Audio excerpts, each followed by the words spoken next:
that people will be wondering about at the end of the day. And it's even more important now, this moment that we're looking at, both President Trump and Vladimir Putin inside the beast, which is the presidential Cadillac that has been retrofitted to carry the president of the United States.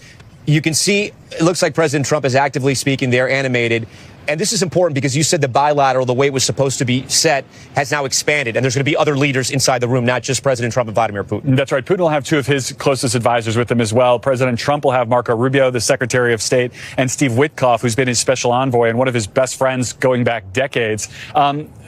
Witkoff's relationship with the president is extremely important. He's one of the few people in the president's life that he trusts implicitly. He's been the go-between between the Russians and President Trump up until this point.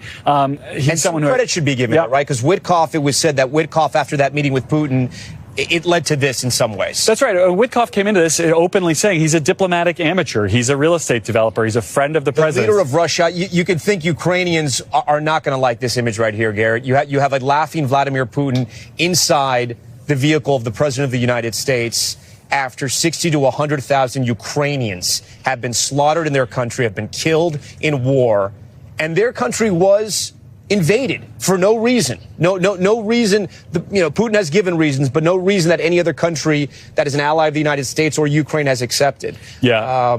And certainly a striking contrast to the President Zelensky's visit to the White House when he was asked to leave after that Oval Office blow-up. Obviously, that relationship has improved significantly since then, but couldn't be more different than what you're seeing with President Putin here. But this is the first step in what the Russians have said could be 6 to 7 hours. It is unclear. That would have sort of changed the schedule we've seen. From what we understand, Garrett, they're going to meet with their